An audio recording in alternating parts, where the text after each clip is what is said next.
W. Pop in number 20 now. Thank you. Haji, can I get your age? 22. All right. Are trans women women? Yes, they are.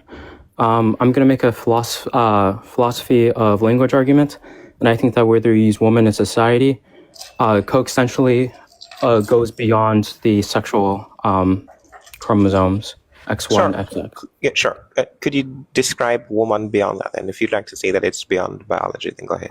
Yeah, or probably just be characteristics that are associated with femininity. Can men be feminine? Sorry? Can men be feminine? Yeah. So then that's not the definition then, because I'm asking you for a definition that would distinguish them from men, because trans women are not men. So there's no, so there would be no necessary sufficient conditions specifically of a specific concept. So you don't know. Generally, so you can't. I'm not asking you to generalize. No, to be clear, that's for every single word in the English language. There are necessary conditions for certain concepts. Most concepts, I think, that's not. If not all. What is the necessary condition for the word cup? For the word cup? Yeah. But you're pivoting away from my question to you. Why do you answer my question? That's how language works. This is what Einstein said. I'm asking you. No. I'm asking you a question. You need to answer. If you don't have an understanding, you can just say that you have a very colloquial, general understanding of the word woman. That you don't actually know the difference between them and men. That's every single word in the English language. You're saying that. No, hold on. Stop. Are trans women men? No. That means that they're different from men. So there's a distinction. What's the distinction? Okay, so what's the distinction? Distinction is that coexistentially they'll be identified as women because they're associated with more feminine characteristics. But what are the feminine characteristics that they associate with that men don't? For that distinction. What are the feminine there's like amalgamation of characteristics. List the amalgamation of characteristics. Yes. List the amalgamation of characteristics. Oh my god. Okay, in the United States of America, there there'll probably be some phenotypical. Can I get W Tony for the TikTok universe again? W Tony, that's so sweet. Thank you, Tony. Can I get W Tony and chat on the TikTok universe? Everyone's spam W Tony. Thank you, Tony. Damn. We are popular number one today. Are we number one? Are we? Oh wait, hold on. Are we? I think we are. That's an insane donation, by the way. W whoever. It is. Oh my God. W Tony in chat. Thank you so much, Tony. W Tony in chat. Thank you, Tony. Tony's always been a good support to the stream. W Tony. Thank you, Tony. I appreciate you.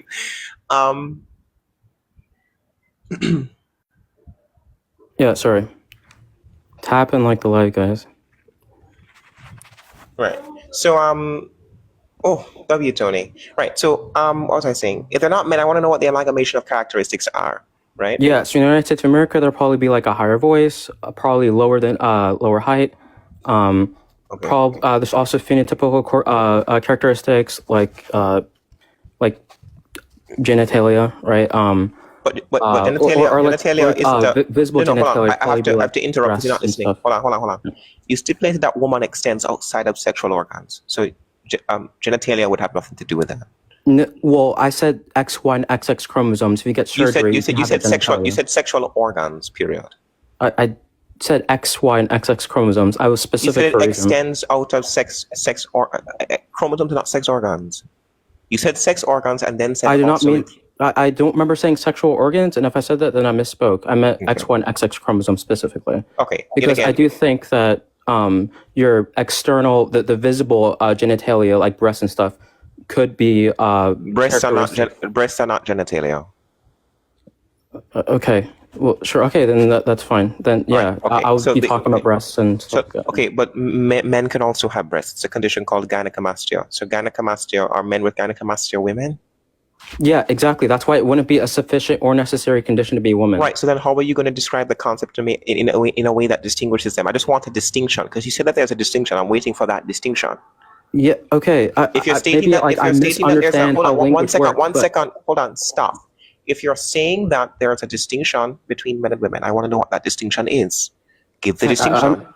Okay. Yeah. From my understanding, in the English language, there's I don't even know what's your understanding intention versus coextension?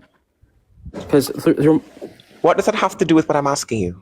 That has everything to do with what you're asking me. Give me the distinction between. I'm not familiar with the concepts. Describe the concepts to me. Okay, So basically, there's intention. So basically, when I define a cup, there's no necessary sufficient conditions I can define a cup with. However, as long as everybody can identify the same objects to be cups, that's all that matters. So I even can me- give you me an and I you can have give you different necessary I definitions. can give you necessary conditions for a cup. Go ahead. It's an open vessel that holds liquids that has a flattened hemispherical shape with a capacity of 100 to 250 milliliters. Those are your necessary conditions. Okay. Define woman now for me, please. Yeah, no. Wait, hold on. Wait. Okay, is a water bottle a cup? Pardon? No. Well, it just fits what you just said. Does a water bottle have a flat hemispherical shape? No, it doesn't. Yes, it does. What do you mean? The bottom is Water flat. bottles have a flat hemispherical shape? Yes. What are you talking about? Let me look up what a hemispherical shape is for you because I don't think you know what that is. 1 second. Okay. What happened, Mom? Where is she? Mocha? Mocha? Oh Is everything all right? my God. Wait, Sorry, my mom was got a message that her dog was lost. I'm sorry. Oh. Is she in the house? Nail, is she in the house? Nobody's answering me. Is she in the house? Good joke. But I was so scared. Sorry, somebody sent us a message that they saw our dog on the street. The dog is here. The dog is at the house. My mom is just overreacting. Okay. I'm glad it's safe. The dog is right there on her bed. 1 second. 1 second. Let's put up the hemispherical shape for you. Sure, maybe I'm misunderstanding. 1 second. So I think I've been asked this question before and I had a written down understanding of it. 1 second. Okay. Yeah.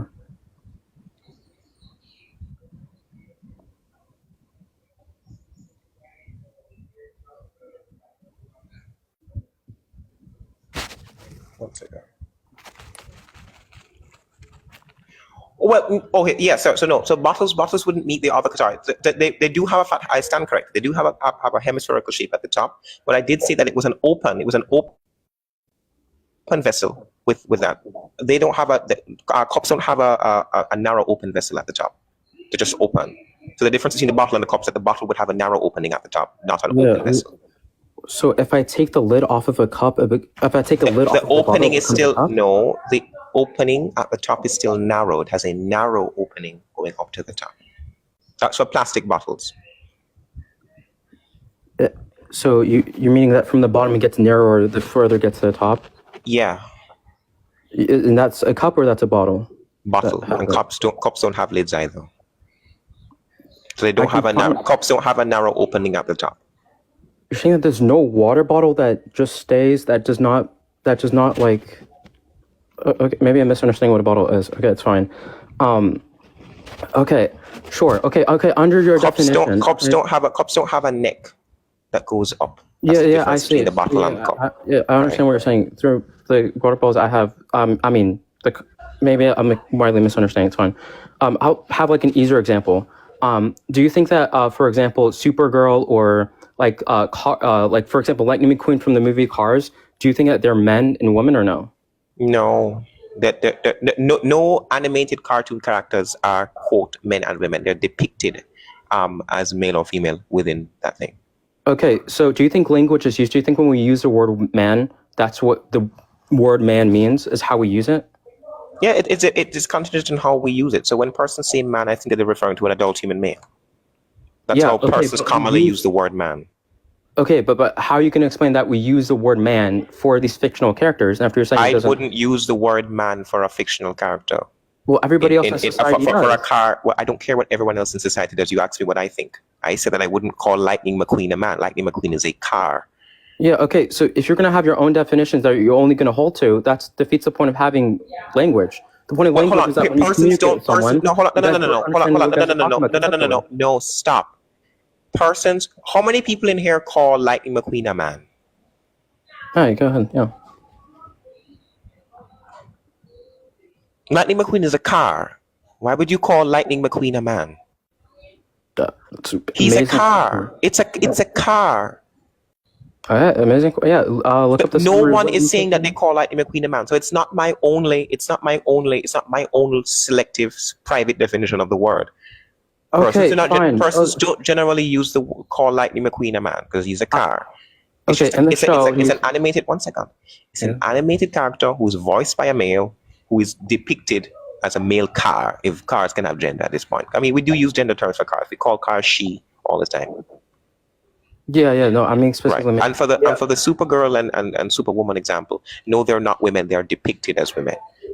All animated characters are depicted. So there's a difference between a depiction of a woman versus a woman. Superwoman is a depiction of a woman. It refers to something what we call a personification. You're personifying an inanimate object. We do that all the time. Yeah, that's my point. So if you do that all the time, right? But the personification, but there's no need for you to personify a human because we're already human. There would be no need for us to personify an already living sentient individual. So the personification wouldn't apply to trans women. I'm confused. Yeah, okay. Well, I would reject the term personification. I think that when you're calling these things like Supergirl and stuff like that women, I don't think it's personification. I think that you're calling them a woman because they exhibit the it's depicted within the characteristics. No, it's a depiction of a woman. Through like it's a depiction through those typical characteristics, but it doesn't mean that that's what defines women, because you can have different depictions of something. It's not necessarily reflective of the actual necessary conditions for that concept, because I think there are necessary conditions to define women. But you don't, and that's fine. But what I'm saying is the depiction of a woman is different from a woman itself. Okay, I'll be so honest. I haven't heard this argument. I haven't heard someone that would depict Supergirl as a woman. Supergirl as a woman? You don't know somebody who would depict them as a woman? No, I've never heard this argument saying that we're depicting them or personifying them instead of just that's what we do with animated characters. They're not real, so we have to personify them. Supergirl isn't animated. Supergirl is, yes, it is. Well, okay, there's a show. There's an animated version of Supergirl. They're fictional. I understand. It's like not. She's not like. What are you talking about? No, I know that Kryptonians aren't real. There's like a non-animated version of this show, Supergirl. But okay, whatever. Okay, and that character. Okay. Hold on 1 second. And then all they're doing is that they're trying to do a live action. It's so frustrating. They're trying to make a live action version of an animated show. So if the character is depicted as female, the person who is playing the role is also female.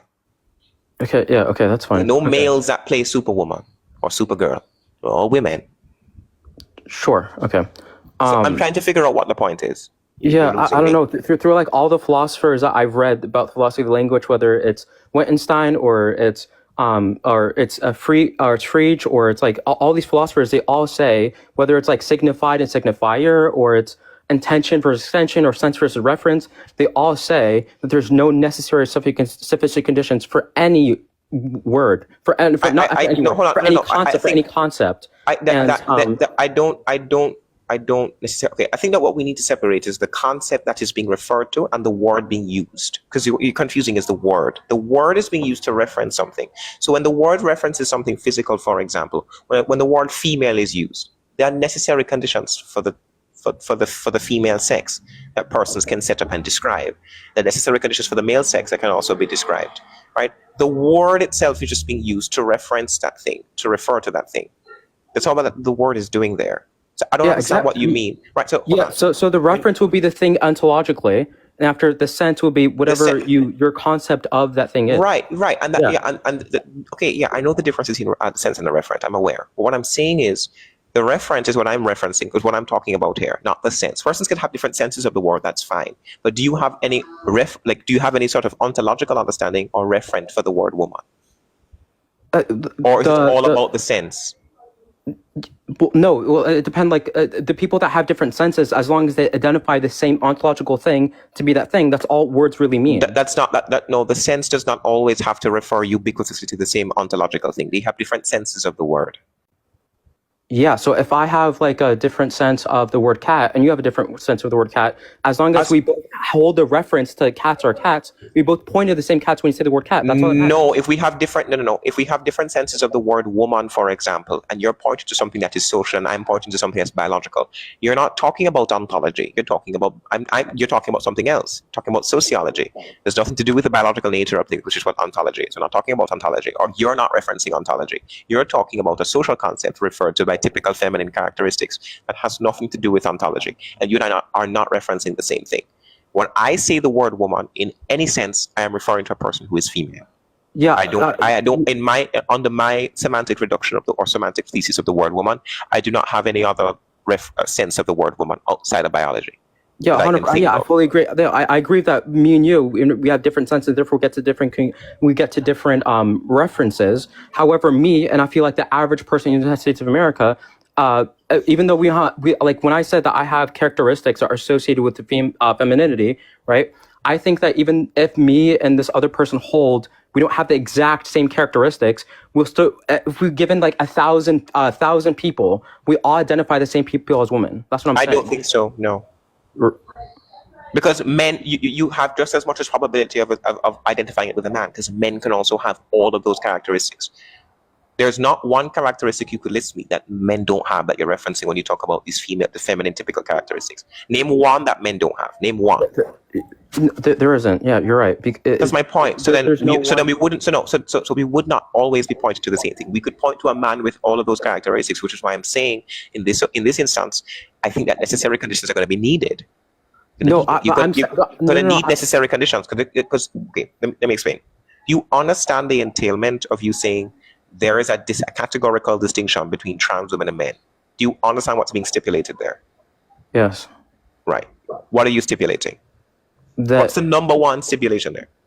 Yeah. So again, I think that intuitively through heuristics, if there's 100 people, we would identify 99% we would have like a 99% success rate. That's not what I'm talking about. No, that's not what's okay, that's my understanding for what language is for. Well, that wasn't my question. The question was, Jeffree Star joined the live. What? Did somebody? Sorry, I wasn't looking. Who's Jeffree? I don't know. Somebody said hello, Jeffree Star. I don't know. He's not here.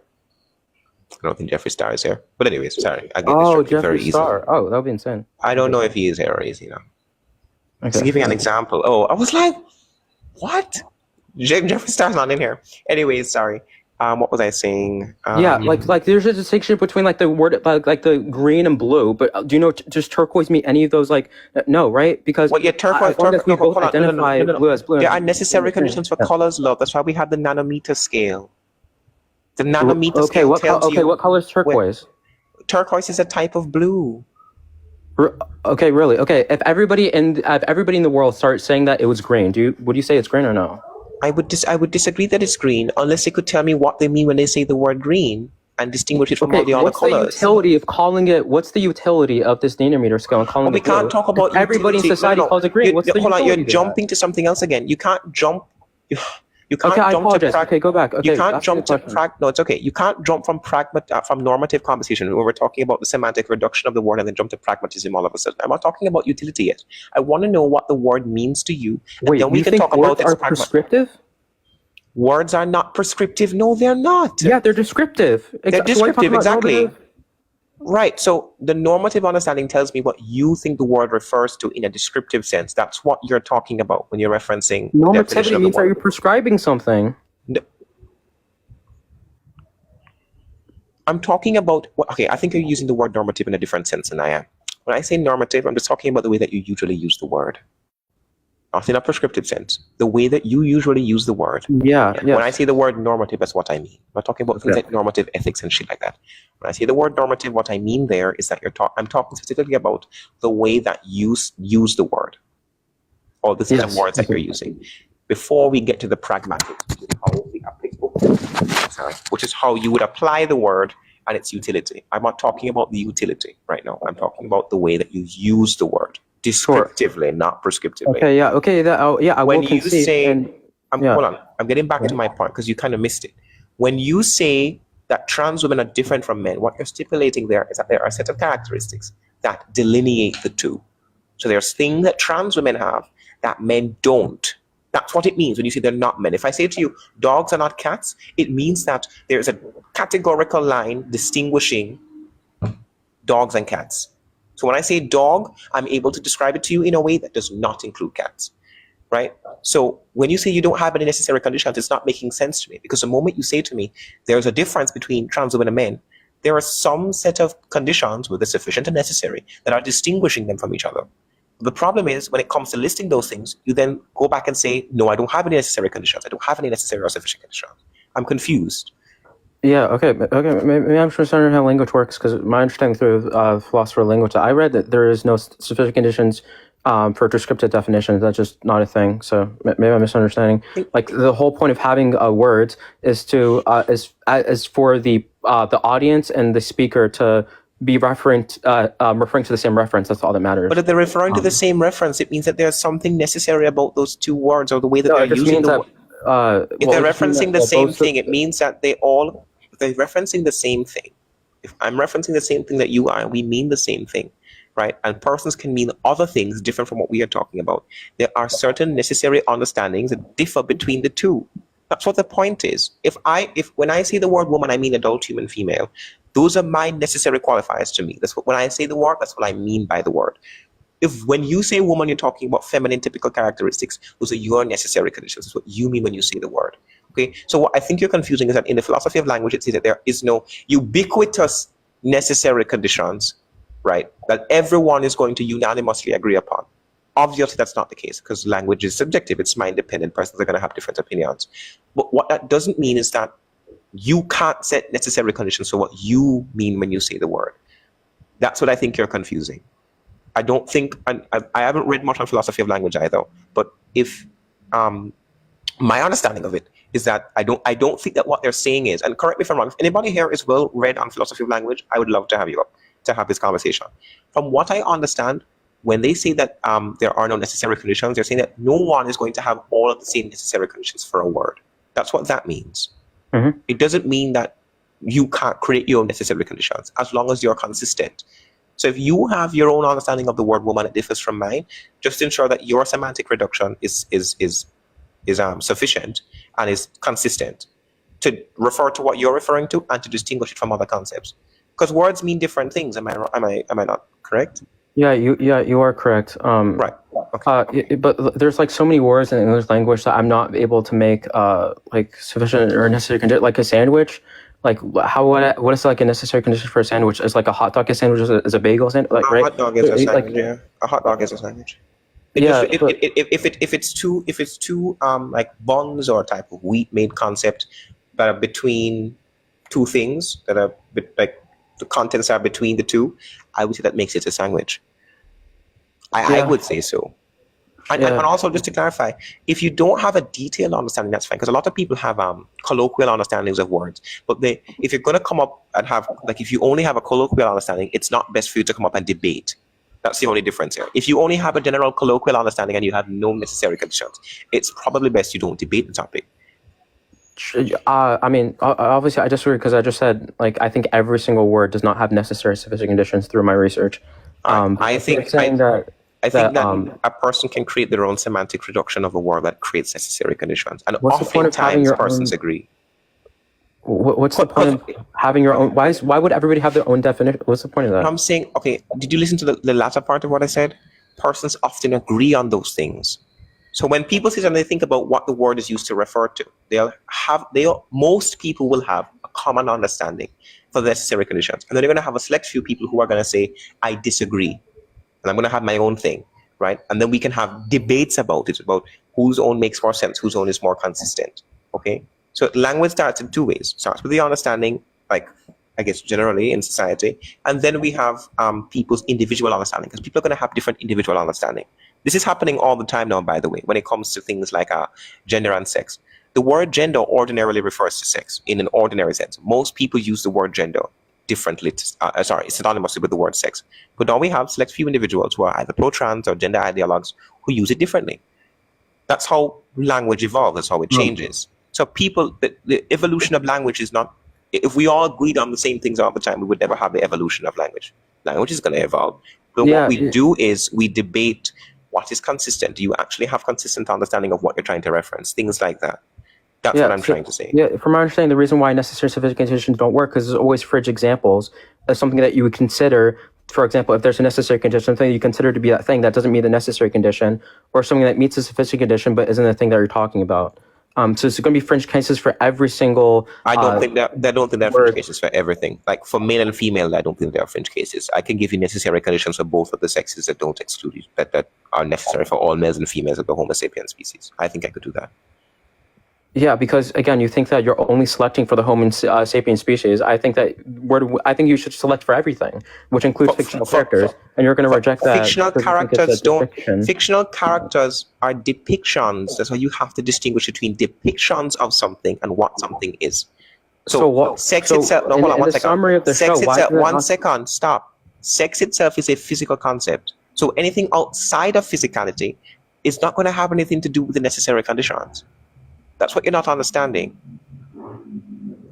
Anything outside of that is just a distinction. It's just a depiction. Okay. A depiction of something does not define the thing. Okay. Anyways, I think it's probably best I move on because what happened? Sure. Thank you for having me on. No, so what happened? I haven't seen it. No. All right. Thank you for coming up. Yeah. All right, guys. We're going for about another hour